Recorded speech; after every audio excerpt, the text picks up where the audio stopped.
The moment Delia Walker stepped off the westbound stage in Caldwell, Kansas Territory, in the spring of 1878, she did something she had not done in 4 years. She breathed without counting the cost of it. The air here smelled of red dust and cattle, and something wild she could not name, something that had no comparison back in St. Louis, where she had spent the better part of her adult life being shaped into a woman who fit neatly inside the Walker name. The Walker name was carved into the front of a bank, etched into a courthouse door, printed on the society pages of 3 newspapers. It was a name that demanded a certain posture, a certain silence, a certain willingness to disappear into its edges. Delia had been disappearing for years, and one morning she had looked into the mirror above the wash basin in her late husband's house and had not recognized the woman looking back at her. That was the morning she had started packing. She was 26 years old. She was a widow. She had $32 sewn into the hem of her traveling coat, and a single trunk of belongings that the stage driver was now swinging down from the roof, with considerably less care than she would have liked. She had a letter in her coat pocket, an offer of work from a woman named Mrs. Clara Hodge, who ran a boarding house and general goods store in Caldwell, and who had advertised in the St. Louis newspaper for a woman of good sense and capable hands. Delia had responded to the advertisement before she had the courage to tell anyone she was leaving, because she had known that if she told anyone, someone would find a reason for her to stay, and she would have listened because she was a Walker, and Walkers did not cause scenes. She caused one anyway when she left. Her father-in-law, Harrison Walker, had stood at the front door of the grand house on Elm Street and told her she was making a fool of herself and a disgrace of his son's memory. And Delia had looked at him squarely for the first time in her life and said that his son's memory could stand the scrutiny. Then she had walked to the waiting cab without looking back, and she had not looked back once the whole 3 days of the journey, not when the train left Missouri, not when the stage rolled out of Wichita, not when the territory opened up around her like a hand unclenching, and the sky went so wide and so blue it almost hurt. She stood on the main street of Caldwell now with her trunk at her feet and the sun beating down on the crown of her traveling hat, and she looked at the row of storefronts and the hitch rails full of horses and the men moving in and out of saloons and feed stores, and she thought, "Nobody here knows my name." The thought was so enormous and so clean that she had to press her lips together to keep from laughing out loud. She found Mrs. Clara Hodge's boarding house on the far end of the main street, a wide 2-story building with a deep porch and a hand-lettered sign that read HODGES ROOMS and dry goods. Clara Hodge herself came out to meet her before Delia had even knocked a stout, sharp-eyed woman of about 50 with iron-gray hair and a handshake like a trail boss. "You must be Miss Walker," Clara said, looking her over with frank assessment. "You look more capable than I expected from a St. Louis address. Come in out of the sun. I'll have one of the boys bring your trunk." "It's Mrs. Walker," Delia said, then paused. "But I'd prefer Miss if it's all the same to you." Clara raised one eyebrow, the kind of eyebrow that had seen enough frontier life to find very little surprising. "Miss it is," she said simply, and led her inside. The store occupied the front of the building's shelves of dry goods, bolts of calico and muslin, tins of coffee and flour and salt pork, a glass case with ribbons and thread and small useful tools. The boarding house was behind and above it, 8 rooms, 4 downstairs and 4 up, and a kitchen that was Clara's obvious pride. Delia was given a room on the ground floor behind the kitchen, small and plain and absolutely, blessedly her own. That night, lying on the narrow bed with the sound of the cattle town settling around her, the distant fiddle from the saloon 2 blocks over, the low voices of men on the porch, a horse moving in the livery yard, Delia thought about what she had left. She did not feel grief exactly. She felt the absence of a weight so familiar she had stopped noticing it, the way you stop noticing a sound until it ceases, and then you hear the silence and realize how loud the sound had always been. Her husband, Charles Walker, had not been a cruel man. He had been a man of great certainty about the proper order of things, and in that order, Delia occupied a specific position, and the position had a specific set of requirements, and she had met them all with such precise effort that eventually there had been nothing left of her that was not occupied by the meeting of requirements.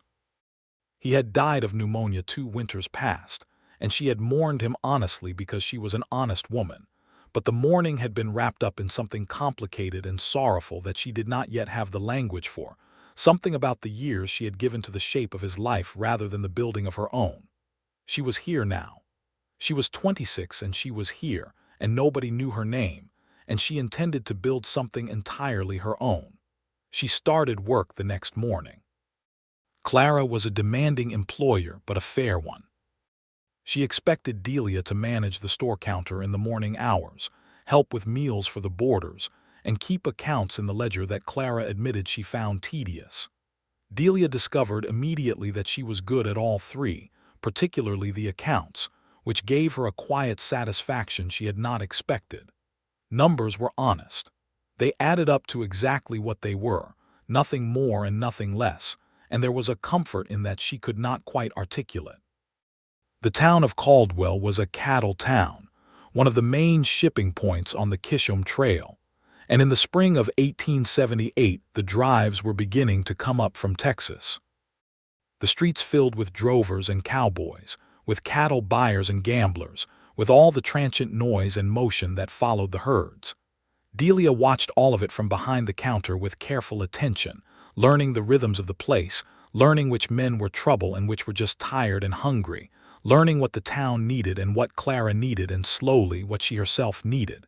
She did not need much, she was discovering. She needed the work. She needed the small room that was hers. She needed the wide sky visible through the store window every morning, endlessly blue and endlessly open.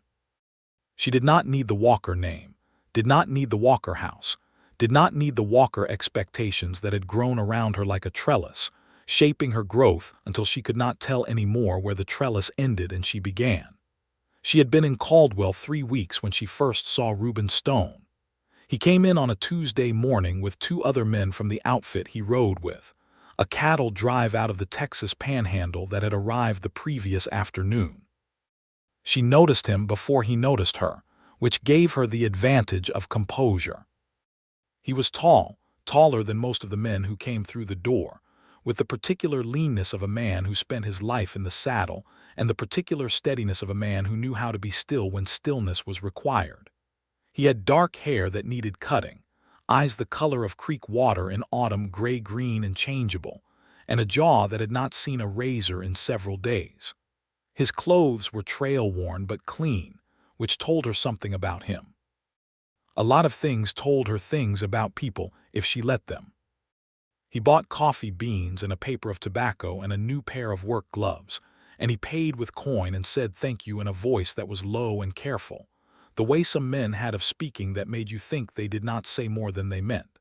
His 2 companions were loud and easy and joking with each other, and he stood slightly apart from them, not unfriendly, just separate, the way a tall rock stands in moving water. He looked at her before he left. Not the look she was used to from men who came through Caldwell, the quick assessing look, the look that was really a question about availability. His look was different. He looked at her the way she had been looking at him, carefully and without presumption, and then he nodded once precisely and followed his companions out the door. She watched him go and then looked back down at the ledger she had been working in and realized she had stopped in the middle of a number. She did not see him again for 4 days, which she told herself she did not notice. She noticed. He came back alone the second time. It was late afternoon, the golden light of a Kansas spring evening coming through the windows in long oblique slabs that lit the dust motes in the air and made everything look painted. He stood at the counter and asked for writing paper and ink, which was not what most cowboys asked for, and she found herself curious about it in spite of herself. "Going a long way," she said, setting the paper and the small bottle of ink on the counter. It was not really a question. He looked at her, and again there was that quality of careful attention. "My mother," he said. "I try to write when I have a postal station available. It can be a while between stations on the trail." "Where is she?" Delia asked, and then immediately wondered if she was being too forward. In St. Louis there were rules about what questions a woman in trade could ask, very precise and tiresomely numerous rules. But Caldwell was not St. Louis, and Reuben Stone did not look like a man who would be offended by a direct question. "Colorado," he said. "Pueblo, my sister's family is there too." He paused. "Where are you from? You don't sound like a Kansas woman." "Missouri," she said. "St. Louis." Something moved in his expression, brief and not unfriendly. "Long way to come," he said. "Yes," she agreed. And then, because it was true, and she had decided that in this place she would be honest in all the small ways she had not been allowed to be in her previous life, she said, "That was rather the point." He held her gaze for a moment, and she thought she saw something in his face that recognized what she meant, or at least did not require her to explain it further. He paid for the writing materials, said thank you in that low, careful voice, and left. She watched him go again. She pressed her lips together again. She went back to the accounts. The cattle drive was in Caldwell for another week before they could arrange the sale and the shipping, and in that week Reuben Stone came into Hodges' store 4 more times. He bought practical things, bootlaces, a tin of salve for a horse's flank that had been cut on wire, a new knife to replace one he had lost somewhere on the trail. Each time they talked a little. Not much. Not the way people talk when they are trying to impress each other or maneuver toward something. The way people talk when they are both cautious and both curious and are testing the temperature of a thing before committing to it. She learned that he was 29 years old and had been cowboying since he was 17, working the trails between Texas and Kansas for the better part of his adult life. He had grown up in Missouri outside of Hannibal, he said, along the river, which explained the fact that they occasionally used the same phrase for the same thing, the way people do who have breathed the same regional air in their childhood. His father had died when he was 14, and he had taken what work he could find, and the work had led him to cattle country, and the cattle had led him here and to a dozen places like here in the years since. He learned that she had come to Caldwell for work, that she was a widow, that she was managing the store and the accounts for Mrs. Hodge. She did not tell him about her father-in-law's face at the door, or about the Walker name on the bank, or about the 4 years of careful disappearance. Those were not things you handed to someone across a store counter in a week of brief conversations. But she felt, with a certainty that surprised her, that she could tell him those things eventually, if she chose to, and he would receive them without judgment, and without the particular brand of pity that was actually condescension wearing a sympathetic face. On the last day before the drive's outfit was to move on to the railroad pens and complete the sale, he came into the store in the morning and stood at the counter and did not buy anything immediately. He stood with his hat in his hands, which she found she could not look at directly because something about it undid her composure in a way she did not expect. "We're finishing up tomorrow," he said. "The outfit." "I know," she said. "I heard Mr. Billings, your trail boss, talking to Mr. Hodge last evening. I'll be back through in the fall," he said. "This trail or the one from the lower panhandle. I usually come north once or twice a season." She was quiet for a moment. The morning light was falling through the window, and somewhere outside 2 men were arguing about the price of oats, their voices rising and falling with the lazy urgency of a disagreement that had no real stakes. "The store will be here," she said carefully. "I expect I'll be here as well." He looked at her with those gray-green eyes, and there was something in the look that was almost a smile, not quite reaching his mouth but present somewhere in the lines around his eyes. "I'm glad to hear it," he said. And then he bought a paper of tobacco and a small jar of hard candy. She noticed the candy because it was not a practical purchase, not the kind of thing he had been buying, and he put 2 pieces of the candy on the counter and pushed them toward her and said, "In case the accounting gets tedious," and left before she could think of a response. She stood holding one of the pieces of candy, and felt something move in her chest that she recognized, distantly, as happiness, and found that she did not know quite what to do with it, because it had been so long since it visited her that she had almost forgotten what it felt like. The summer moved forward the way summers in cattle country do, with the rhythm of drives and sales, of hot, dry days and occasional violent thunderstorms that rolled across the plains with a grandeur that still made Delia's breath catch, even after months of witnessing them. She settled into Caldwell. She learned the names and habits of the regulars who came into the store. She became indispensable to Clara Hodge, who had a good head for people and trade, but a deep antipathy toward the column keeping that Delia had discovered she was genuinely good at. She joined the small congregation that met Sunday mornings in the building behind the land office, not because she was particularly devout, but because she was lonely in the particular quiet way of a woman who has recently chosen solitude, and is still learning the difference between chosen solitude and isolation. She made two friends.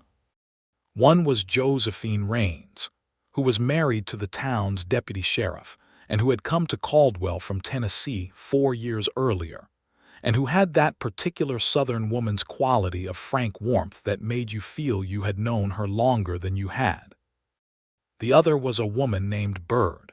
Her full name was Mary Catherine Birdwell, but everyone called her Bird, who ran the laundry on the east end of the main street, and who had been born in slavery in Georgia, freed by the war, and had made her way to the frontier with the stubborn independence of a woman who had decided that if the world was going to be difficult, she was going to choose which difficulties she navigated. Delia admired Bird with the uncomplicated sincerity of someone who recognized courage in a form she herself was still learning to embody. It was Bird who said to her one evening in late July, when they were sitting on the boarding house porch after supper, "You're waiting for something." Delia was watching the street, where the long summer evening was settling and the lamps were being lit in the saloon windows. "What makes you say that?" "Because you look at the street the way people look at a road there expecting someone to come down," Bird said simply. She was a small, precise woman with clever eyes and no patience for sentiment that was not earned. "You've been looking at it like that since May." Delia was quiet for a long moment. "There was a cowboy," she said, and then felt slightly ridiculous for starting a sentence that way. Bird did not make her feel ridiculous. She just nodded once, the way she had of absorbing information and making it clear she had absorbed it fully. "The tall one who came in from the Panhandle Drive," she said. "I noticed him too. Hard to miss the type that keeps to himself and still manages to take up the right amount of space." Delia laughed, a genuine surprised laugh that felt good in her chest. "He said he'd be back through in the fall." "It's nearly August," Bird observed. "I know." "Do you want him to come back?" Delia considered the question honestly, the way she was learning to consider things here, without the overlay of what she was supposed to want or what was appropriate to want. She thought about the hat in his hands and the candy on the counter and the way he had looked at her without requiring anything of her. "Yes," she said, "I believe I do." August passed. The heat was tremendous, a dry, flat heat that sat on the town like a press, and everyone moved a little more slowly and talked a little more carefully. Delia kept the store. She kept the accounts. She went to church and had supper with Josephine and her husband, Deputy Thomas Raines, who was a quiet, unassuming man who clearly loved his wife with a steadiness that made Delia understand, in a new way, the difference between a marriage that was an arrangement and a marriage that was a life shared with intention. She wrote a letter to her sister Margaret in St. Louis. She and Margaret had been close before Delia's marriage, but the Walker household had a way of absorbing all of a person's social energy and leaving nothing for outside connections, and the sisters had grown distant. Delia wrote the letter carefully and honestly, told Margaret where she was and what she was doing, said she was well, said she was better than well. She did not mention Reuben Stone because there was nothing yet to mention, and she was a precise woman with words, and she did not use them for things that were not yet true. Margaret wrote back in 3 weeks, a warm, slightly reproachful, mostly relieved letter that said she had been worried, and that father was going to be upset when he found out Delia had written to her directly rather than going through Harrison Walker first, which told Delia that the Walker name still stretched its fingers even this far, still tried to organize the world around its convenience. She wrote back and said that she would write to Margaret whenever she wished, and that Harrison Walker could mind his business. It was the second week of September when the drive from the lower Panhandle reached Caldwell. She knew it was his outfit before she saw him. She knew it the way you know a thing that you have been holding in the back of your mind for months, carefully, and without admitting to yourself that you have been holding it. The drovers came into the store in the late afternoon, 5 of them at once, loud and laughing and smelling of trail dust and cattle, and the particular salt of men who had been working in the open for weeks. And she was behind the counter writing in the ledger when she heard his voice from somewhere in the crowded store, asking whether the coffee was ground or whole bean, and she did not look up immediately. She made herself finish the line she was writing first.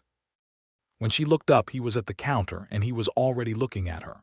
"Miss Walker," he said.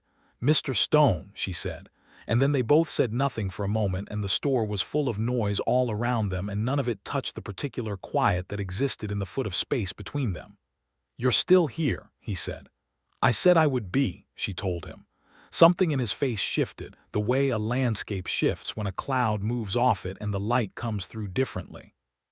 "You did," he said. "You did say that." He bought the usual practical things, and he came back alone the next morning, and they talked for longer than they had in the spring, the conversation moving through the summer's events.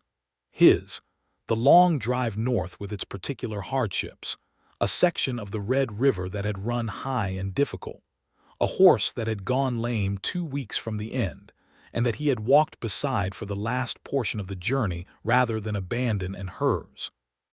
The town and the store and the thunderstorms and what she was learning about herself in the territory. "What are you learning?" he asked.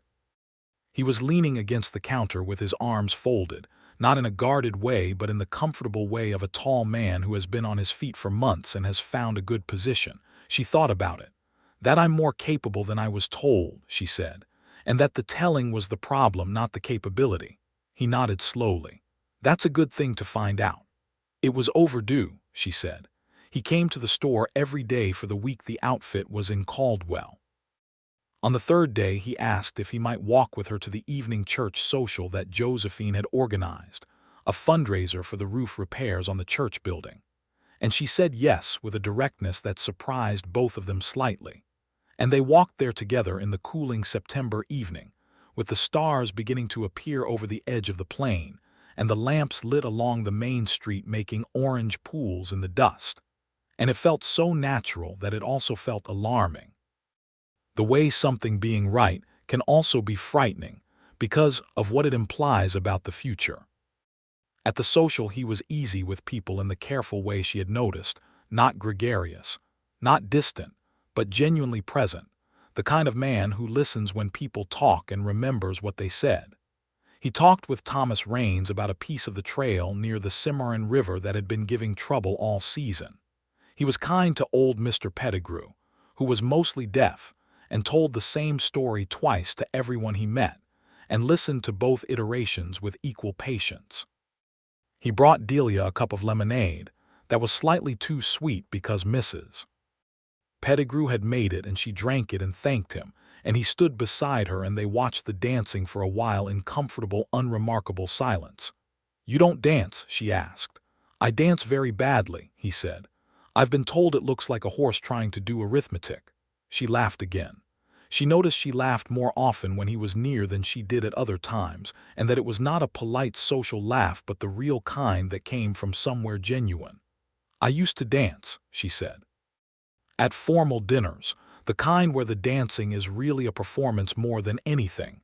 "That sounds exhausting," he said. "It was," she agreed. "And then, I think I might like real dancing, if the occasion ever presented itself." He looked at her in the lamplight, and there was something in his expression that was warm and a little rueful and very direct, and he said, I'll find you someone who actually knows how then, because I genuinely cannot be trusted in that arena." She thought she might have smiled at him in a way that was less careful than she usually was. She thought she might not have minded.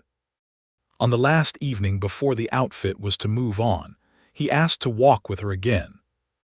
They went up the main street and then turned onto the road that ran north of town, the road that in daylight went toward the open range, and in the September dusk it was wide and quiet, and the air was cooling fast with the particular clean sharpness of the plains at night. They walked for a while without talking, which she had noticed they could do without it feeling like a gap. "I want to ask you something," he said after a while. "All right," she said. "When I ask, I want you to know that I'm asking because I want to know, not because I need to know. You don't owe me the answer." She turned her head to look at him, curious at the care in the phrasing. "What's the question?" "You said you came a long way and that was the point," he said. "I've thought about that since May. You don't have to tell me what you were getting away from, but I wondered what name did you arrive here under? Not Walker, you said you preferred Miss, so what name did you mean?" She walked a few more steps without answering, and he let her take them. That was something about him she had noticed and could not entirely account for. The way he let silences exist without rushing to fill them, without making her feel the silence was a demand. She had not expected the question to matter as much as it did. But it did because it was the precise right question, the one that went underneath the Walker name and underneath the widow's status and underneath the carefully managed woman she had been for 4 years, and asked about the one beneath all of that. "Delia," she said slowly, as if tasting the word by itself for the first time in years. "Not Mrs. Walker, not Miss Walker. Just the name itself, the one her mother had given her, the one her sister called her, the one that had no bank on it and no expectations pressed into it and no weight of other people's definitions. My name is Delia." He stopped walking and she stopped too, and they stood on the dark road with the stars enormous overhead and the sound of the wind in the tall grass at the road's edge, and he looked at her with something in his face that she would, later, in the quiet of her room, spend a long time trying to describe to herself, and never entirely succeed at because it was the kind of expression that resists language. It was full, was the closest she could come to it. Full of something she was not used to seeing directed at her. "Delia," he said, not repeating it exactly, but saying it with the specific weight of a man filing something important. "Yes," she said. They stood there a moment longer, and then he offered her his arm to walk back, and she took it, and they walked back to the lights of the town with the warm, solid pressure of his arm under her hand, and the knowledge that something had shifted, something that could not be unshifted, something that she was not afraid of, which surprised her, because she had been afraid of many things for a very long time. He left the next morning with the outfit. He said he would be back the following spring. He stood on the porch of the boarding house with his horse at the rail and his hat in his hands again, and she stood in the doorway of the store, and they looked at each other across the width of the porch boards, and he said, "I'll write, if you'll receive a letter." "I'll receive it," she said. He nodded once precisely, as he had done the first time, and put his hat on and swung up onto the horse and rode down the main street and out of town, and she stood in the doorway and watched him go until the dust settled behind him. He was as good as his word. The first letter arrived in late October, postmarked from Dodge City, written on the paper he had bought in her store in a hand that was careful and slightly cramped, the writing of a man who had learned it from determined effort rather than easy schooling. He wrote about the trail to Dodge, about a blue norther that had come down out of Colorado and turned the plains white for 3 days, about a conversation he had had with an old Kiowa man near the Cimarron crossing who had looked at the sky and told him what the winter was going to be and had been, so far, entirely correct. He wrote at the end of the letter, "I think about our conversation on the North Road. I think about it often." She read that last line twice, and then she wrote back. She was a good letter writer, it turned out, better than she expected. She wrote about the town in autumn, about the cattle trade slowing and the pace of the street changing, about the way the light shifted on the plains in October and early November, turning everything gold and then copper, and then the pale, clean light of approaching winter. She wrote about Bird and about Josephine, about Clara Hodges' absolute refusal to take any day off even when she had the influenza and was clearly miserable. She wrote about the accounts and about a small error she had found in the ledger from the previous year that had made Clara stare at it for a long time and then say, with great dignity, that she was grateful someone was paying attention. She did not write about what she had left in St. Louis. Not yet. But she wrote honestly about everything else, and the honesty felt good in a way that was almost physical, like setting down something heavy you had been carrying for so long you had stopped noticing the weight. He wrote back in December. She wrote again in January. The letters built something between them in the way that letters between careful, honest people do, each one adding to a structure that was both solid and tender, built of true things said in real language. The winter in Caldwell was not mild, but it was not as severe as the one he had described from the trail, and Delia moved through it with a purpose she had not had the previous winter in St. Louis, when she had sat in the Walker house with the snow outside and felt herself pressed smaller with each short day. She kept the store, kept the accounts, spent her Sundays with Josephine and Thomas and Bird, went to the church socials and the small winter gatherings that marked the slower months of the cattle town, and felt herself, day by day, acquiring a solidity that she had not had before, the solidity of a person who is living the life she chose rather than the life she was placed in. In February she had an unexpected visitor. He was tall like the Walker men always were, broad-shouldered and red-faced from the cold, and he stepped into the store with the particular air of a man who was accustomed to entering rooms as though he already owned them. Her brother-in-law, Edward Walker, who was 34 and who had always been the version of the Walker character that was its most unpleasant, all the authority and none of the occasional grace that Charles had sometimes managed. "Delia," he said, looking around the store with barely concealed disdain. "Father sent me." "Your father," she said, keeping her voice even, "does not have standing to send anyone to find me. I am not a Walker property, Edward." He set his hat on the counter, which was the kind of presumption she had expected from him. "You're making a spectacle of yourself. A Walker widow working in a dry goods store in the Kansas territory. It's an embarrassment." She looked at him steadily and felt the old constriction in her chest, the one she associated with the Walker house and the Walker name and the years of being managed by the requirements of other people's dignity. And she felt it and recognized it, and then she felt something else, the same anger she had felt at Harrison Walker's front door, but cleaner now, less frightened.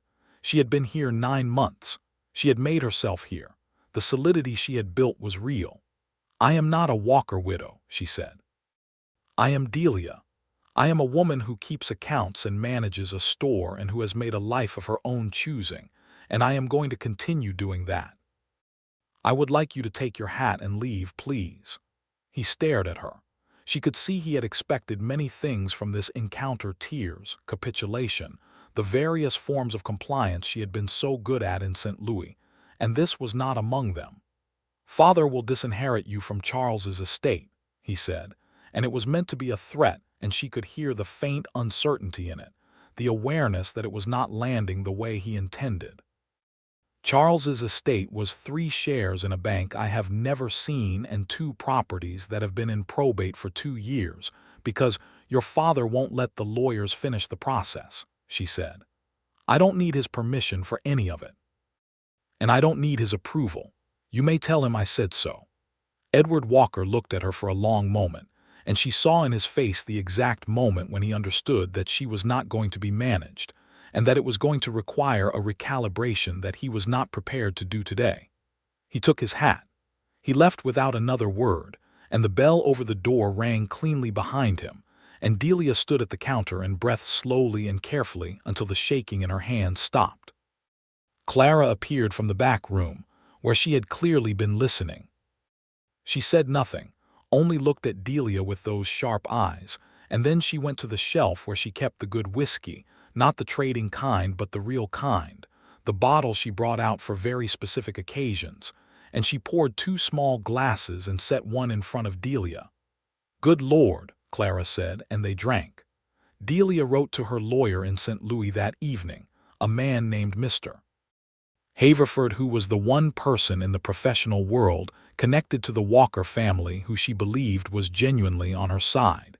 And she told him that Edward Walker had come to Kansas and made informal threats, and that she wanted the estate matter resolved as quickly as legally possible on her terms, and that if Harrison Walker interfered further, she would be prepared to contest his authority in the matter. She sent the letter express. She felt, after she sent it, like someone who had stepped out from behind a wall they had been standing behind for so long the wall had started to feel like a part of them. She wrote to Reuben that same evening, a longer letter than usual, and in it she told him about the Walker name. She told him about the bank and the newspaper and the 4 years of careful management and the morning with the mirror and the letter to Mrs. Hodge and the stage out of Wichita. She told him about Charles, honestly, not bitterly, with the complicated truth of it, that he had not been a cruel man, that she had not been miserable every day, that the marriage had contained real things alongside the constrictions, but that the constrictions had been slowly, consistently, and completely consuming everything else. She told him that Edward Walker had come and she had sent him away. She told him that she did not know entirely why she was telling him all of this now, except that she trusted him with true things in a way that she was still slightly surprised by, because she was not in the habit of trust being a safe activity. She said, "You asked me on the road north of town about the name underneath. It is Delia. The story underneath it is this." The letter was 6 pages long. She sent it and then sat in her small room for a while in the quiet, and felt lighter than she had in years. Spring came back to Caldwell with the same wide blue sky and the red dust, and the smell of cattle and the particular energy of a cattle town at the opening of the season. The first drives came up from the southern ranges in late April, and Delia found herself watching the street with the same quality of attention that Bird had noticed the previous year. But now she was watching with less uncertainty and more anticipation, knowing what she was watching for, knowing the shape of what was coming. His letter had arrived in March, and it had been the longest letter he had written, 12 pages in that careful, cramped hand, and she had read it in her room in the evening with the cold light of March coming through the window and felt each page like something building. He had written about his own history, the father who had died and the long years of finding work, the particular education of the trail, which taught you things about people and about yourself that you could not learn anywhere else. He wrote about the way the open land looked at first light, about the specific discipline required to be responsible for an animal's welfare over months and hundreds of miles, about the men he had worked with, some of whom had become the closest thing to family he had outside of his mother and sister in Colorado. He wrote about what it was like to be a man without a name of particular weight, which was, he said, its own kind of freedom and its own kind of loneliness. He did not have a bank. He did not have a family that commanded rooms. He had his wages and his reputation among the outfits that hired him and the horse he had been riding for 4 years, and the memory of what it felt like to stand on the North Road in September and hear a woman say her own name slowly, as if rediscovering it. He wrote, "I have been thinking about Caldwell with the kind of frequency that makes a man honest with himself about what it means. I have been thinking about returning in the spring with more intention than I had the previous 2 times, if you would not be opposed to that." She had written back immediately, "I would not be opposed to that. I would welcome it." He rode in on a Tuesday in early May, alone this time. He had taken a different position with an outfit whose drive had already completed the northern leg, and he had ridden the last section of trail as a free agent, which he said he had not done before but which had felt, for some reason he could not fully account for, like the right thing to do this particular season. She was behind the counter when he came in and the bell rang and she looked up and he was there, and this time they did not have the careful reserve of strangers or new acquaintances. The winter's letters had done their work. "Reuben," she said. "Delia," he said. And something in the way he said it, with the same slow particularity she had given her own name on the North Road in September, made her understand that he had been holding it the way she had, holding the name carefully and with intention through all the months between. He stayed in Caldwell. He took a room at the boarding house, not the same wing as Delia's. Clara Hodge was a woman of both hospitality and propriety, and he found some work helping at the livery and doing odd repairs around town, the kind of work a skilled man could always find in a frontier town, and he stayed. They walked in the evenings. They attended the church social, and this time he managed one dance, slow and laughing at his own inadequacy, and she discovered that she genuinely did not care about the quality of the dancing at all. They had supper at Josephine and Thomas's house, where Josephine looked at Reuben with the frank assessment of a woman who took the people in her friend's life seriously, and then looked at Delia afterward with an expression that communicated approval without requiring any words. They talked about everything. They talked about the law and about the territory, and about the question of what the plains were becoming as the cattle trade changed, and the homesteaders came in larger numbers. They talked about Colorado, where he had been thinking about eventually settling, when the driving years were behind him, because his mother was there, and because the range was different there, more varied, and because he had a persistent idea about a small cattle operation of his own, modest and manageable in the foothills. They talked about what she intended for herself, which was a question she was still answering. One evening in late May, sitting on the boarding house porch after supper while the street was at its most golden and the day's heat was easing, he said, "What do you want, Delia, for your own life? Not what you're willing to accept, not what makes sense. What do you actually want?" She sat with the question. She had been asked many versions of this question in her life and had given many versions of the proper answer, the answer that reflected well on the Walker name, the answer that fit within the appropriate expectations of a woman of her station. She sat with this version of it and tried to locate the real answer, the one that was hers. "I want the accounts," she said slowly. "I'm good at them and they satisfy me, and I want work that is mine. I want this sky." She gestured at the enormous Kansas evening overhead. "I want the kind of quiet that isn't the quiet of someone who has been told to be quiet, but the quiet that is actually peace. I want," she paused and looked at him and took the kind of breath that precedes honesty, "I want people who ask me what I want and mean it, and who will hear the answer clearly." He was looking at her with that full expression, the one she still could not entirely translate. "That's a good answer," he said. "You asked a good question," she told him. "I have one more," he said. She waited. He was quiet for a moment, looking at the street, and she could see him choosing his words with the carefulness she had come to recognize in him, the way he never said more than he meant. "I know my situation is not I don't have a name on a bank, Delia. I have wages and a horse and a reputation for reliability, and I have been saving money, but I don't have—" "Stop," she said, gently but clearly. He stopped. "I have spent 4 years inside a name on a bank," she said. "I know exactly what it is worth and what it costs, and I am here because I chose to be free of it. Please don't use the lack of one as a reason to say the wrong thing when you're trying to say the right one." He looked at her, and for the first time since she had known him, she saw something move through his expression that was less steady than usual, something that was almost as close to vulnerable as she had ever seen a self-contained person come. "Then let me say the right thing," he said. "I would like to build something with you. I would like to see what we are when we have a real life together rather than seasons and letters. I would like to ask you to be willing to find out."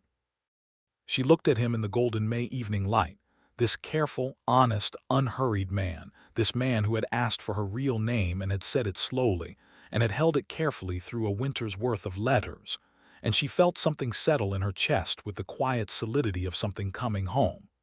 "Yes," she said, "I am willing to find out." They were married in September of 1878, 1 year almost to the day from the evening they had walked the North Road together. The ceremony was in the small church behind the land office, performed by the Reverend Mr. Collins, and it was attended by Clara Hodge, who cried with the efficient dispatch of a woman who believed emotions should be expressed and then returned to, and who gave them, as a wedding gift, a full month's wages for Delia paid in advance and a letter of the highest professional recommendation for whenever Delia wished to apply it. Josephine Raines was Delia's witness, and Bird came and sat in the front row and wore her best dress and looked fierce with happiness. Thomas Raines stood with Reuben as his witness. Reuben's mother, Mrs. Eliza Stone, had made the journey from Pueblo with his sister, Lucy Garrett, and Lucy's husband, Frank, and their 3 children. Eliza Stone was a small, bright-eyed woman of 60 who looked at her son the way mothers look at children they have been worried about for years and have now found some reason to be less worried.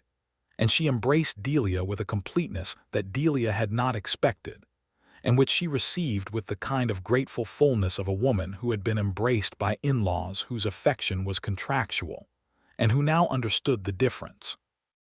They stayed in Caldwell through the winter, Delia keeping the store and the accounts, Reuben working at the livery and taking on whatever skilled labor the town offered, and they built, in the small practical dailiness of it, the thing he had called a real life. It was nothing like what she had known in St. Louis. Their rooms were modest. Their social world was small. They did not appear in any newspaper. No one carved their name into anything. It was the best year of her life so far, was how she thought of it, with the confidence that there were better years coming. In the spring of 1879, they made the decision about Colorado. Reuben had been corresponding with a man named Gil McAllister, who ran a modest cattle operation in the foothills south of Pueblo, near where Eliza and Lucy's family lived, and McAllister had a parcel of land adjacent to his own that he was willing to sell at a price that was, with the money Reuben had saved over the driving years, and the small amount that Delia's St. Louis lawyer, the faithful Mr. Haverford, had finally recovered from the Walker estate after 2 long years of negotiation. Actually reachable. She told Reuben about the estate money carefully, because she wanted him to understand that she was bringing it to them, not to any expectation of what it meant or entailed, not as a Walker thing but as a Delia thing, a thing she had earned by 4 years of being inside that name, and which she was choosing to use for her own life now. He listened and then said, "It's yours, Delia. You'll decide how it's used." She decided it would go toward the Colorado land. Together they wrote to Mr. McAllister, and they wrote to Eliza, and they began the planning that is the particular pleasure of 2 people building a future with shared intention. They said goodbye to Caldwell in April of 1879, 2 days after the first cattle drive of the season came through, and the town was full of the noise and motion that Delia had come to love. She stood on the porch of Hodge's boarding house and dry goods with her trunk, the same one she had arrived with, though its contents had changed considerably, and Clara Hodge stood with her in the April morning light. "You were the best thing that happened to my accounts," Clara said, which was high praise from Clara, and both of them knew it. "You were the best thing that could have happened to me," Delia said honestly. "Answering your advertisement was the right choice." Clara gave her a brisk, firm hug. Then she pressed a small package into her hands, a ledger book, the good kind with a leather cover, and inside it the first page read, "For whatever you build next," in Clara's precise handwriting. Bird embraced her long and said nothing, because Bird knew the difference between words that were equal to the moment and words that were not. Josephine cried without any of Clara's efficiency about it and made Delia promise to write, and Delia promised, and she meant it, and she kept the promise for the rest of her life. They rode out of Caldwell with the spring sky enormous above them, the same wide blue sky she had breathed under on that first day when she had stepped off the stage and felt the Walker name loosen its grip, and she looked up at it from horseback. She had learned to ride properly during her year in the territory, Reuben teaching her with patience and without condescension. And she thought about the woman who had arrived here with $32 in her hem and a name that had swallowed her. And she thought about who she was now, and the difference was so large she could not quite compass it. "What are you thinking?" Reuben said, riding beside her. "That I'm glad I came west," she said. "And that I'm gladder still I stayed." He looked at her from under the brim of his hat with those gray-green eyes and the almost smile that lived in the corners of them. "Me too," he said, "on both counts." The journey to Colorado took them 2 weeks, with 2 days in Dodge City to resupply and a night at a small ranch outside of La Junta whose owner, an older Mexican man named Señor Vasquez, had known Reuben from the trail and welcomed them with extraordinary generosity, feeding them tamales and strong coffee and housing them in a clean spare room. And in the morning his wife, a small, fierce woman named Rosa, pressed bread and dried meat into their saddlebags and refused any payment. Delia was moved by this. She had known generosity before in the Walker world, but it had always been the kind of generosity that kept accounts, the kind that expected returns in the form of social standing or obligation. This was different. This was the frontier kind, the kind born from the understanding that people in wide, empty country depended on each other in ways that cities did not require, and that hospitality was therefore not a luxury but a necessary human practice. She stored it in herself carefully, the way she had stored other things she was learning about how people could be, and carried it forward. They arrived in Pueblo in late April and spent 3 days at Eliza Stone's house, a comfortable 4-room house that Lucy and Frank had helped establish after Eliza's last years of widowhood had required the support of family, and Eliza welcomed Delia into the small Stone family circle with the same wholehearted embrace she had offered in Caldwell. And there was nothing contractual about it, nothing conditional. And Delia found herself wanting to be worthy of it in a way that had nothing to do with meeting requirements, and everything to do with genuine care. Lucy Garrett was 24 and had 3 young children, 2 boys, Thomas and James, and a girl, Rose. And the chaotic warm energy of their household was something Delia found herself drawn into with a delight she had not expected. She had not spent much time around children in St. Louis. The Walker household had not included them, and she had sometimes wondered, in the quiet of that house, what she felt about the question of children, whether the fact that she and Charles had not had any was a grief she had not let herself fully acknowledge, or whether it was more complicated than simple grief. With Lucy's boys running through Eliza's kitchen and Rose sleeping in a basket by the fire, and the whole household filled with the particular alive disorder of young children present, she found she knew the answer. It was not grief, exactly. It was the recognition of something she had wanted without knowing she wanted it, which was different, and which had a future in it. They rode south from Pueblo to look at the McAllister land in the foothills the day after their arrival. Gil McAllister was a weathered, deliberate man of 50, who had been building his operation in the valley for 15 years, and who welcomed them with the particular respect of a man who recognized a serious buyer. He showed them the land, 140 acres of mixed grassland and timber in the lower foothills, with a creek that ran reliably through the western quarter, a good well, and the frame of a house that a previous owner had begun and abandoned. Reuben walked every acre of it, and she walked with him, and they spoke quietly to each other as they went, not performing consideration but actually considering. And she realized that this was what it was to make a decision together as genuine equals.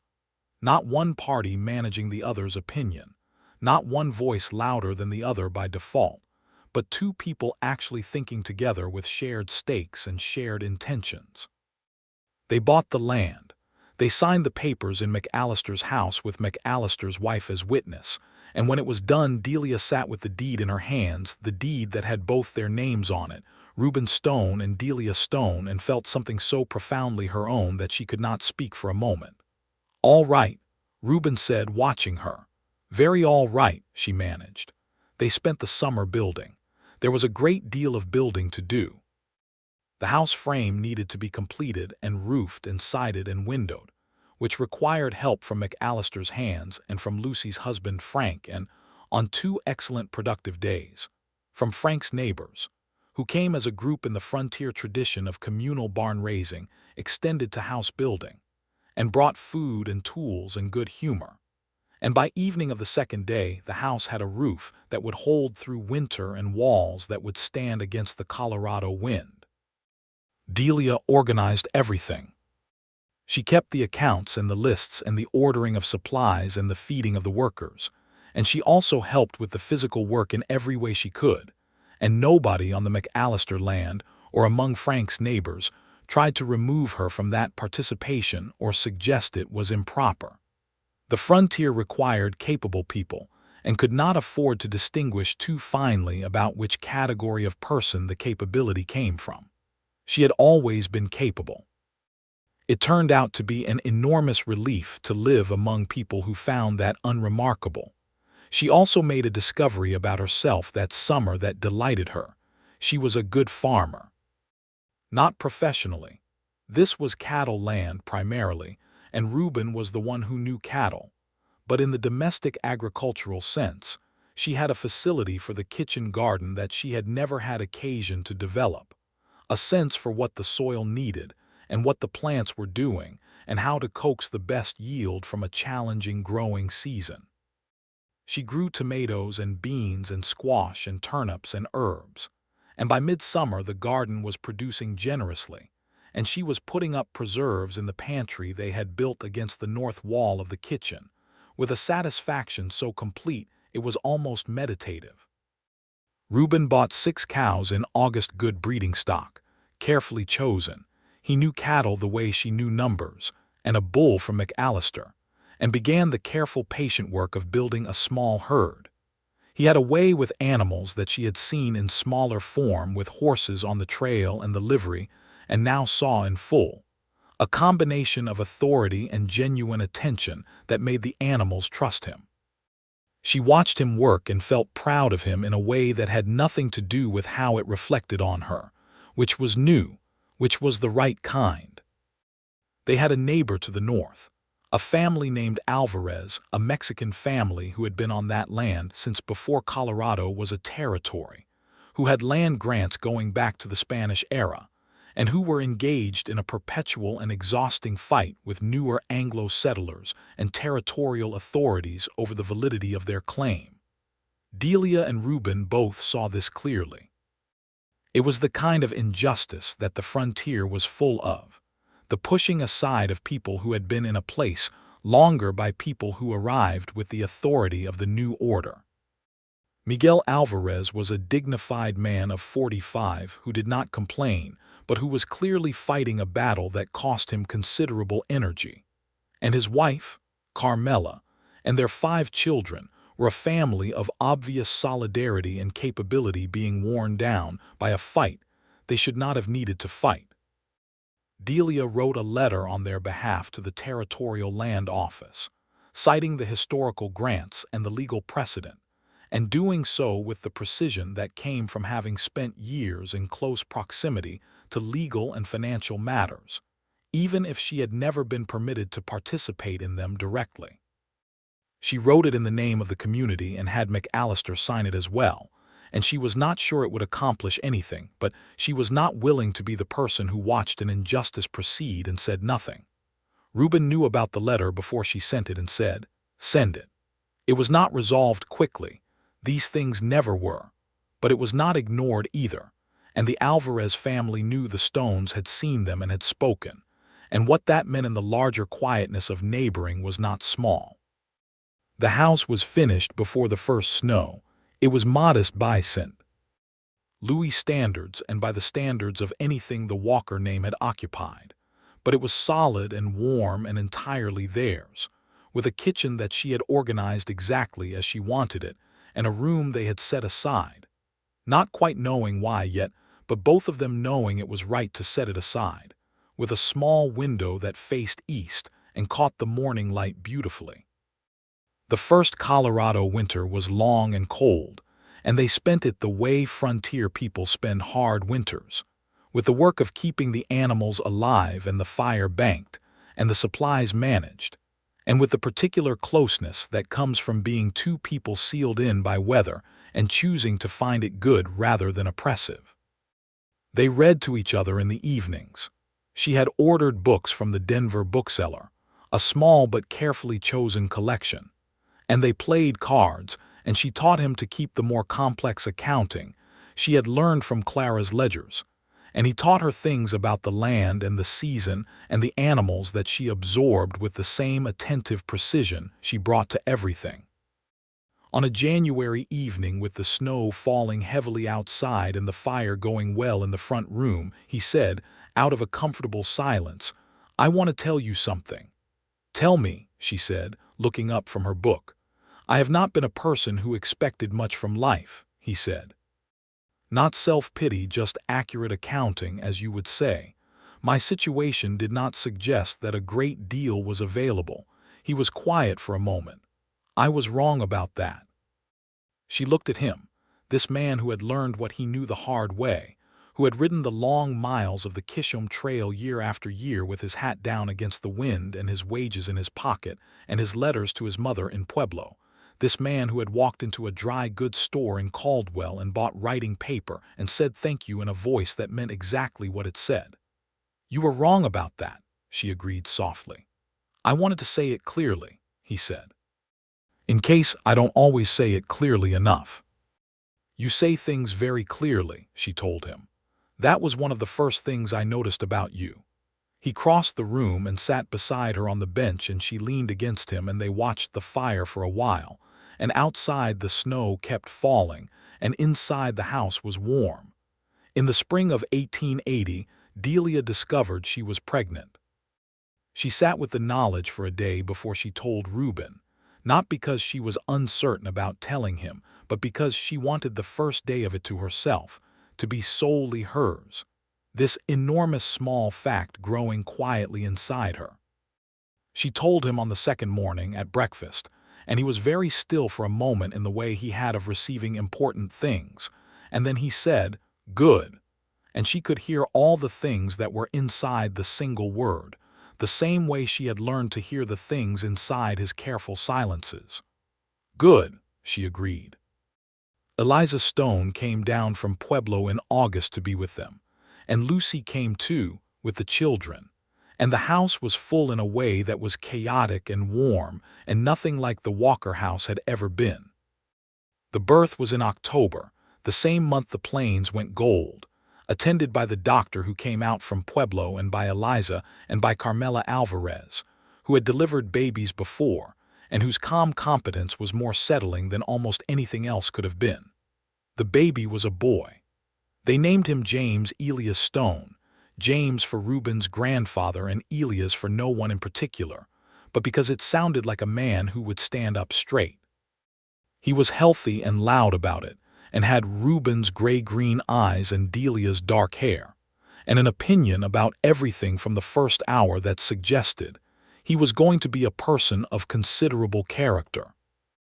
Reuben held him with the same carefulness with which he held everything important, and looked at Delia over the baby's head, and she saw in his face the thing she had first noticed on the North Road, and had never been able to fully translate, and she understood it now. It was the expression of a man who had not expected this, and who was grateful for it beyond any language he had sufficient to contain. "Hello, James," Reuben said, quietly to the baby, in that low, careful voice. James Elias Stone said nothing coherent in response, but gripped Reuben's finger with a completeness that seemed to answer the greeting sufficiently. The herd grew through 1880 and into 1881. Reuben added to it carefully, never beyond what the land and the water could support, and developed a reputation among the neighboring ranchers for the quality of the animals he produced. He was not a man who did things for reputation, but reputation attached itself to honest work anyway, and by the time James was learning to walk, His father had established a small but well-regarded operation in the foothills that was paying its way reliably and starting to do slightly more than that. Delia kept the accounts, which were now more complex than Clara Hodges had been, and which she found proportionally more satisfying. She also discovered, almost by accident, that she had a talent for advising other people on their accounts. Carmela Alvarez, who was managing the family's land grant paperwork herself now, asked for help with the financial documentation of their claim, and Delia helped. And through that the word spread quietly among the neighboring farms and ranches that the Stone woman had a head for figures and was willing to put it to use, and she began receiving requests for help, sometimes paid in coin, sometimes in trade, from families across the valley who needed someone who could manage a ledger or write a letter to a distant authority or parse the language of a legal document. She was building something. It was not a name on a bank. It was something better than that, a reputation built from what she actually did, not from whose widow she was or whose daughter-in-law or what family she belonged to. It was slow, and it was real, and it was hers. Her sister Margaret came to visit in the summer of 1881, making the journey from St. Louis with the particular courage of a woman who had decided that she was going to see for herself rather than worry from a distance. She arrived on the stage in Pueblo, and Reuben drove the wagon into town to collect her, and she stepped out of the stage and looked at him and then looked at Delia and then at the baby on Delia's hip, and she said, in a voice that had several kinds of emotion stacked inside it, "You look completely different." "I am completely different," Delia said, and hugged her sister, and the hug contained all the years of distance and the awkwardness of the Walker household and the relief of being past it. Margaret stayed for 3 weeks. She was 30 at this point, unmarried with a life in St.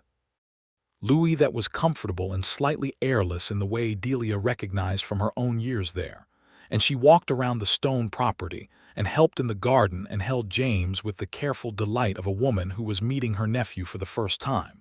And on the last evening of her visit, she sat with Delia on the porch in the Colorado dusk and said, "You made the right choice." "I know," Delia said. "Harrison Walker is furious," Margaret said, with a slight smile that suggested she did not find this as troubling as she might once have. "He keeps saying you've disgraced the family." "He's been saying that for 3 years," Delia said mildly. "He'll tire of it eventually." "I don't think he will," Margaret said. "Then he can carry it," Delia said. "It's his name." Margaret looked at her for a long moment. "I think I might come back," she said. "Not to stay here necessarily, but somewhere. I think I might come west." Delia looked at her sister's face in the fading light and saw there something she recognized from her own mirror, 3 years ago in St. Louis, the look of a woman who is starting to see the edges of a container that has always seemed natural and is now starting to seem constraining. "Come west," she said. "There's room enough." Margaret came back to Colorado the following year, settling in Denver, where she found work with a milliner who was also, quietly, one of the women building the organizational network that would eventually push for women's suffrage in the territory. It was good work, the right kind, and Delia was proud of her in the specific way she had learned to be proud of people she loved. Not the pride that is really vanity about someone else's achievement, but the real kind, the kind that is about their growth and not your reflection. In the fall of 1882, their second child arrived. This time it was a girl, dark-haired and fierce-eyed and loud about her opinions from the first hour, who they named Clara Margaret Stone, Clara for the woman who had given Delia the first door out of the Walker world, and Margaret for the sister who had walked through her own. Clara Margaret Stone was, from the beginning, a child of pronounced character. She had Reuben's steadiness and Delia's precision, and some third quality that was entirely her own, which expressed itself primarily as an absolute refusal to be managed. Reuben observed, when Clara was about 4 months old and had already developed a communication system of her own that she enforced with impressive commitment, that she was going to be either a diplomat or a general, and that either way he was going to need to rest now while he could. James, 2 years old, regarded his sister with the philosophical tolerance of a child who had already decided that the world was mostly interesting, and that this new development probably fell into that category. The life they were building together had a particular texture that Delia noticed sometimes with a freshness that surprised her, as if she were seeing it for the first time even after years of it. It was not a grand life by the measures she had grown up with. There were hard seasons and long winters and animals that got sick and fences that needed mending, and the endless physical labor of maintaining a ranch and a garden and a household, and the accounts of half a dozen neighboring families and 2 children who were each individual and energetic. There were worries about the weather, about the market price for cattle, about the Alvarez family's ongoing battle with the land office, which had finally been resolved in the Alvarez family's favor in 1880, won through a combination of Delia's documentation work and the eventual intervention of a territorial judge who turned out to have more respect for historical precedent than most. And there were small griefs, as there are in any life lived fully. But the texture of it was warmth. It was the warmth of 2 people who had chosen each other with clear eyes and who continued to choose each other, not from habit or from the absence of alternatives, but from the genuine daily recognition that this was the person they wanted beside them. She thought sometimes about the mirror in the Walker house in St. Louis, the morning she had not recognized herself. She thought about who the woman in that mirror had been, pressed small by years of managed expectations. And she thought about who she was now, in this kitchen in the Colorado foothills with the account spread on the table and Clara on her hip and James bringing in mud on his boots from the yard and Reuben's voice, outside, speaking to one of the horses in that low, steady tone that meant the horse was being difficult, and he was giving it the patience it needed. She thought, this is who I was always going to be if given the chance. The chance had come in the form of a stage west and a letter to Mrs. Clara Hodge and a room behind a kitchen in Caldwell, Kansas, and a man who had bought writing paper and said thank you and come back in the fall and asked, on a dark road under enormous stars, for the name underneath the one that had swallowed her. It was 1884 when Eliza Stone, who had been slowing over the previous year in the gradual way of a woman who had worked hard her whole life, and whose body was beginning to account for the cost, became too frail to live alone in the Pueblo house. Lucy and Frank were building onto their own house, but the work was ongoing and the winter of 1884 promised to be severe. And in a family conversation that was remarkably free of the kind of obligation and resentment dynamics that characterized these decisions in families less honest than this one, Eliza came to the Stone Ranch.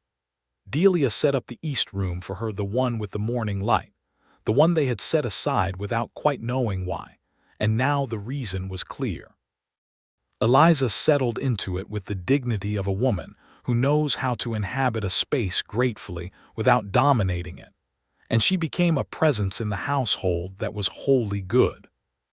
She sat with James and taught him the particular patience games that frontier women used to occupy idle hands, and she held Clara with the ease of a woman who had held many babies and knew the language. And she and Delia sat together in the evenings sometimes and talked with the specific ease of women who respect each other across a generation and find they have more in common than the family connection alone. Eliza asked her once, not intrusively but with the genuine curiosity of a woman interested in honest things, about St. Louis, about what it had been like to leave it. Delia told her. Not the version she might have told in polite company, with the edges smoothed, but the real version, the Walker name and the careful disappearing and the morning with the mirror and the stage ticket and the $32 in the hem of her coat. Eliza listened without filling the spaces with reassurance, which was what Delia needed just to be heard clearly. When she finished, Eliza said, "I wondered about that, about you. When Reuben first wrote to me about you, this was the first winter, I think, when he was writing every 2 weeks, which was more often than he had ever written about anything. I wondered what kind of person could make my son want to write every 2 weeks. She paused. I understand it now. You're the same kind of person he is. What kind is that? Delia asked. The kind that means what they say, Eliza said simply. It's rarer than it should be. James Elias Stone started school in the fall of 1885, making the ride into the nearest schoolhouse 3 miles south, which he did on a pony that Reuben had chosen for him with the same care he applied to everything involving animals. James had Reuben's facility with creatures and Delia's facility with numbers, which made his teacher describe him, at the first school meeting, as an unusually organized child, and which made Reuben and Delia exchange a glance above the teacher's head that contained considerable amusement. Clara Margaret Stone, 3 years old, spent the days of her brother's schooling in a state of philosophical discontent about being left behind that she expressed with complete candor to anyone who would listen, and who was already treating the alphabet as a personal puzzle to be solved without assistance, which Delia encouraged with all the books she could order from Denver. In the summer of 1886, Delia became pregnant for the 3rd time. She was 34 years old, and the pregnancy was harder than the previous 2 had been, with a tiredness in the first months that required her to let some things go and to accept help, which was still not her easiest mode. But she let it go and accepted the help from Reuben, who reorganized the morning work so that she could rest later, from Carmela Alvarez, who came twice a week, and whose practical knowledge of everything was a resource Delia had been leaning on for years, from Eliza, who understood what a woman needed without being asked. The baby came in March of 1887, a second boy, smaller than James had been but healthy and quietly alert in the way of babies who take everything in from the first hour. They named him Samuel, for no ancestor in particular, but because the name felt right, and he was a child from the beginning who expressed himself in small, precise ways rather than large, dramatic ones, who watched before he moved and thought before he spoke, and who seemed from very early on to see the world with a clarity that was both reassuring and slightly uncanny. The ranch was sound. The herd was at the size Reuben had always intended it to reach, not larger, because he was a man who knew the limits of what he could manage well and had no interest in managing things badly for the sake of managing more. The accounts were in order as they always were when Delia managed them, and there was money put by for the children's schooling and for the future, not a great deal, but enough and growing. Her reputation as the woman who could manage accounts and write letters and navigate the paperwork of territorial bureaucracy had, over the years, become a modest but real income stream separate from the ranch, and she had come to think of it as her particular work, the work that was most specifically hers. The work that was the direct lineal descendant of the account she had kept in Clara Hodges' store in Caldwell, and which she loved with the consistent, quiet satisfaction of someone doing what they are actually built to do. She wrote to Josephine Raines, who was still in Caldwell, where Thomas had been promoted to sheriff, and they had 2 children of their own now. She wrote to Bird, who had moved to Wichita in 1882 and opened her own laundry there, larger and better established than the Caldwell one, and who wrote back with the efficiency and precision of a woman for whom time was a resource to be respected. She wrote to Clara Hodge, who was still running Hodges' rooms and dry goods with the same focused energy, though she had taken on a partner now to manage the store side, and who reported that Caldwell had changed considerably as the cattle trade shifted to other points, and the town settled into a different kind of life. The world was changing around them. The cattle trade was changing, the open range giving way to fenced land, the long drives becoming shorter and then shorter still as the railroads reached further south. Reuben had seen this coming for years and had planned for it, and the Stone Ranch was structured in a way that did not depend on the old model, small and diversified enough to adapt.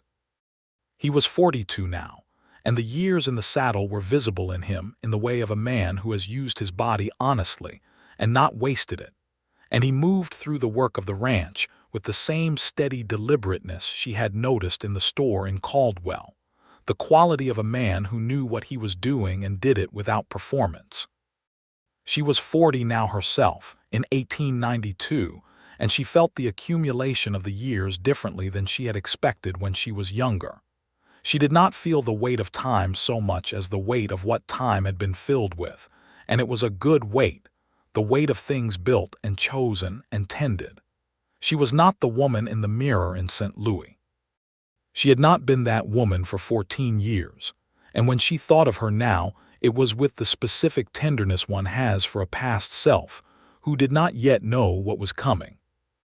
James was 12 and serious, and already planning with considerable precision the future of the Stone ranch as an entity, which Reuben found both encouraging and slightly humbling, since the boy had opinions about cattle genetics that were more sophisticated than some of the adult ranchers in the valley. Clara was 10 and had made the schoolroom into something that reflected her character. She was the one who organized everything and argued everything, and who the teacher had described, with a mixture of admiration and exhaustion, as a force of nature in the form of a small girl. Samuel was 5 and still watchful and precise, and had recently declared his intention to be a doctor, which Delia received with the calm certainty of a woman who believed her children and took their intentions seriously. Eliza Stone passed away in the winter of 1891, in the East Room with the morning light, quietly and in her sleep, at the age of 72, which was a good age for a woman who had lived as hard as she had. Reuben was with her in the days before, and Delia was with her too, and Lucy came down from Pueblo with Frank, and they were all there, which was the way it should be. She was buried on the hill south of the house, in the view of the range she had spent her last years looking at from the East Room window. Reuben grieved her quietly, the way he did things that were important to him, and Delia sat with him in the evenings in the weeks after and was present without crowding him, which was what he needed, and which she had learned over the years of their marriage was the best gift she could give in the specific territory of his grief. Her steady, unhurried presence. He said to her one of those evenings, when the Colorado winter was dark outside the windows and the children were asleep and the fire was low, "She was glad I found you. She told me so. I want you to know that." "She told me something similar," Delia said. He took her hand and held it, and they sat in the quiet that was their particular kind of quiet, full of things said and unsaid, and the settled understanding of two people who have been through many things together and know that the other one is steady and real. In the summer of 1893, they made a trip to Caldwell. It was partly practical. There was a former colleague of Reuben's from the driving years who had settled in southern Kansas and who he wanted to see, and partly something less definable, the particular pull of a place that has significance, the desire to see a thing with the eyes of the person you have become rather than the person you were. Caldwell had changed. The cattle trade had moved on, as it had everywhere, and the town had settled into a quieter life agriculture.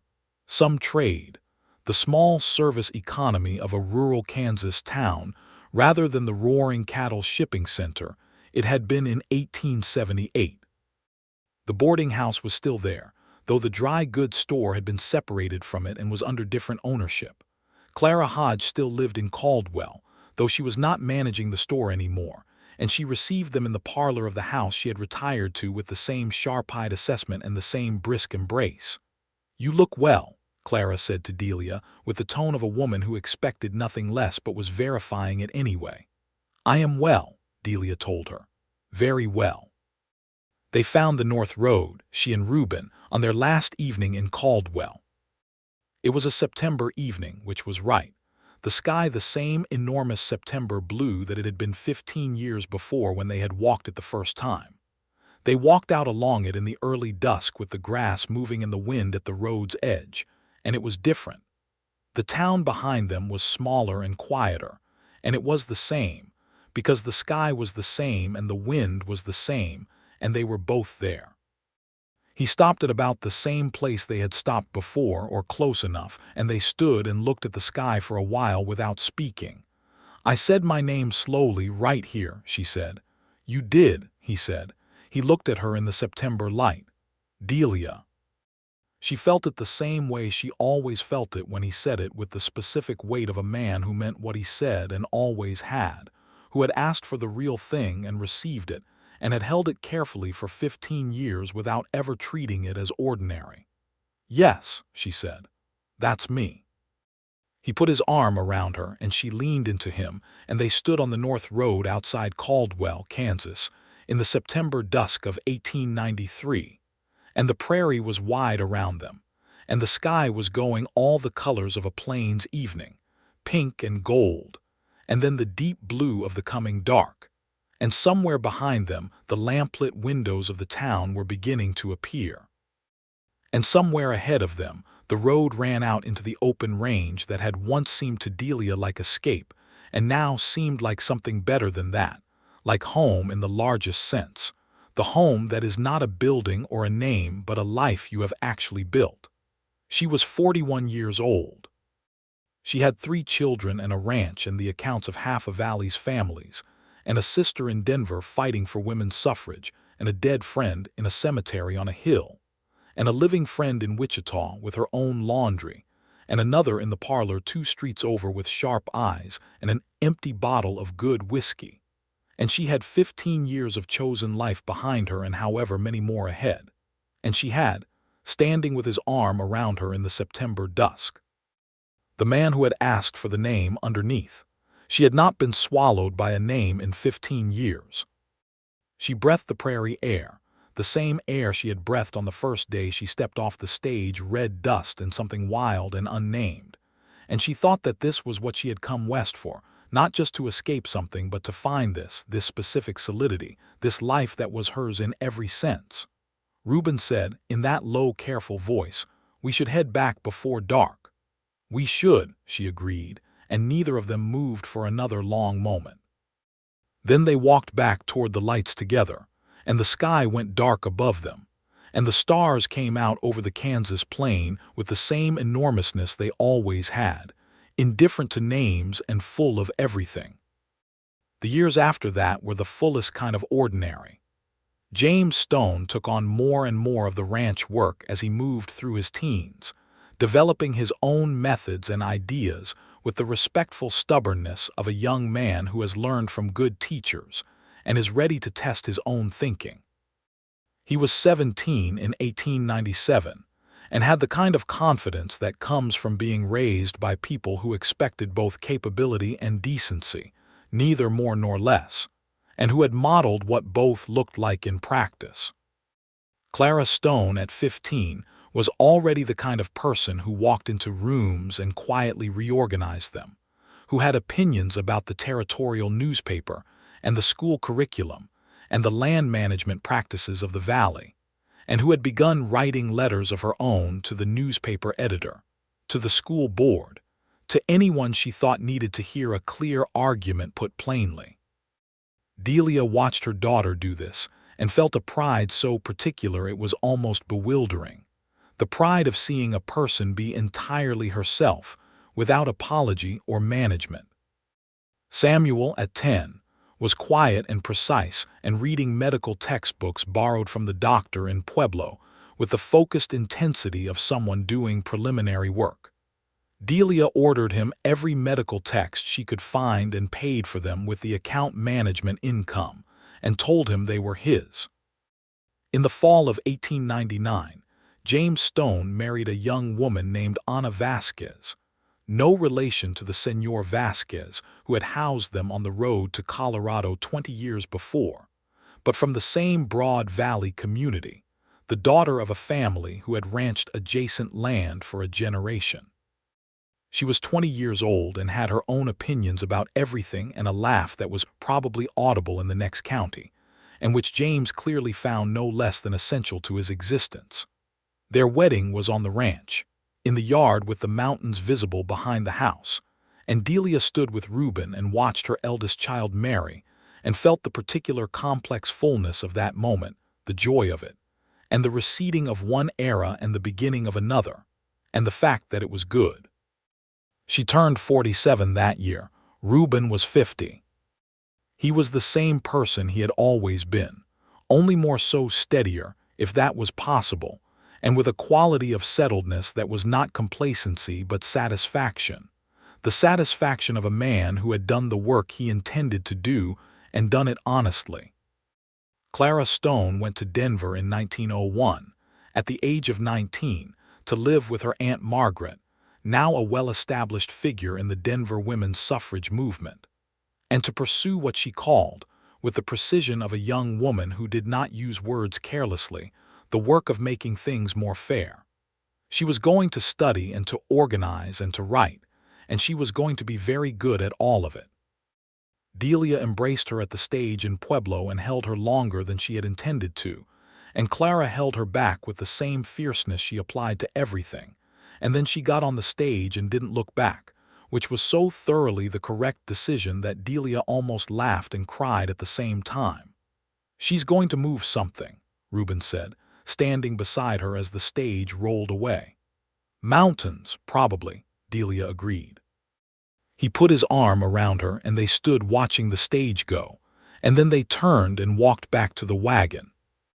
Samuel Stone went to Denver too, in 1904, to begin his medical studies properly, following a path that had been laid out in the pediatric textbooks on his bedroom shelf. He was 17 when he left young, but the program accepted exceptional cases, and Samuel's preparation was unusual even by the standards of exceptional cases. The ranch settled into a new configuration with James and Anna at the center of the daily work, and Reuben and Delia occupying the particular position of people who have built a thing well, and are now watching it continue without their constant management, which was its own satisfaction, the satisfaction that is the proof of good work. James and Anna had their first child in 1902, a boy, Elias Reuben Stone, named for the grandfather who had died when Reuben was 14 and for Reuben himself. And the ranch had a new generation in it, a child running through the kitchen, and the yard with the absolute confidence of a child who is entirely wanted, and who was taught by his grandparents to love books and numbers and animals and the wide Colorado sky.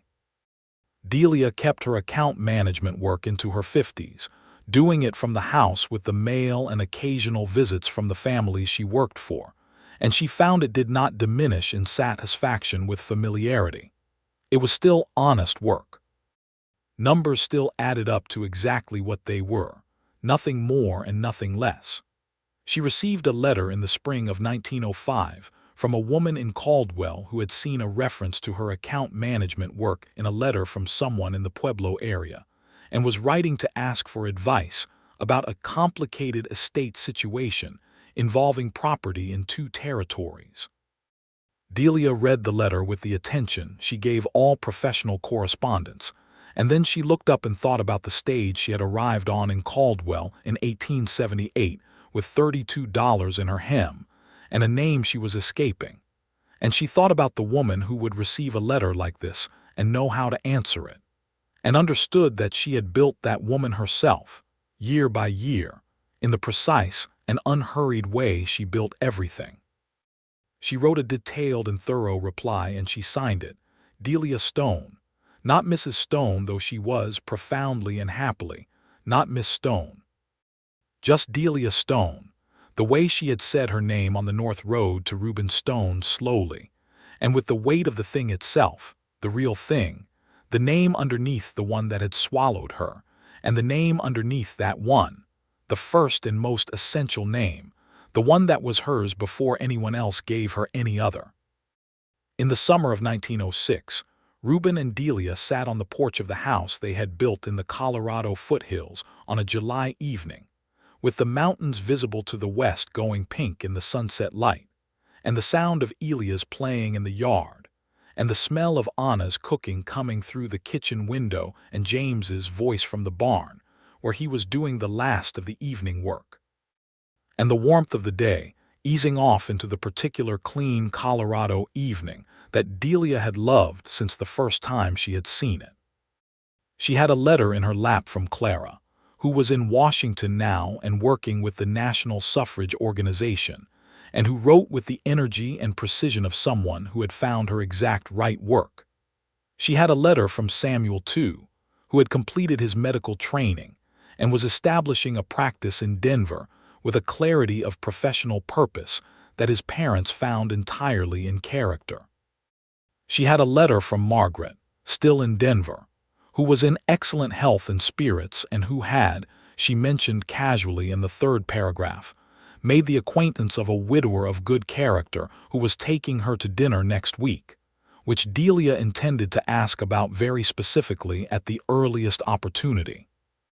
She set the letters in her lap and looked at the mountains in the evening light and felt the day around her, the sounds and the smells and the warm, solid presence beside her of the man who had said her name slowly on a dark road and meant it in all the ways that mattered. Reuben was watching the mountains too. His hat was on the porch rail beside him, as it always was in the evenings, and his hands were at rest, and he looked like himself entirely, the way he always had. "What are you thinking?" she asked him, which was what he had asked her on the North Road in Caldwell 28 years before, which was what they asked each other still, because they still wanted to know. He was quiet for a moment, in the way she had always loved, the way that meant he was actually answering rather than producing a reflexive reply. "That it's been a good life," he said, "a very good life." She looked at the mountains and at the yard where Elias was chasing something. A grasshopper, probably, or a lizard, with the absolute concentration of a 4-year-old boy in pursuit of something interesting. And she looked at the kitchen window and the barn and the hill to the south where Eliza Stone's grave was, and she looked at her own hands in her lap with the letters from her children folded there. And she thought of Caldwell and the stage and the $32 and the ledger and Clara Hodges' whiskey and the North Road at night and the hat in the hands of a tall man with gray-green eyes. "Yes," she said, "a very good life."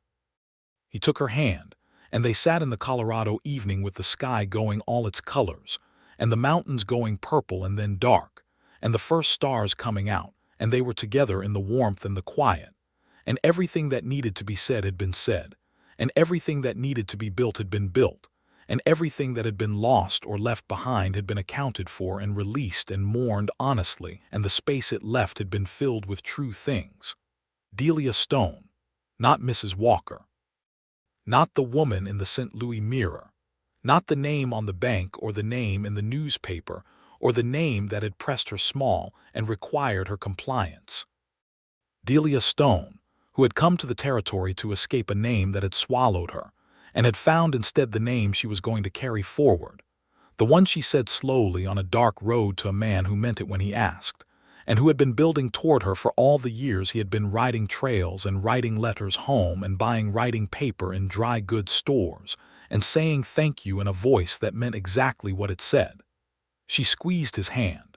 He squeezed back. Elias caught his grasshopper and showed it to them with the triumph of an explorer who has made a significant discovery, and they admired it appropriately, and the evening settled around them, and the mountains were dark against the sky now, solid and permanent, the way things built on honest ground tend to be. It was enough. It was, in every sense that mattered, exactly everything.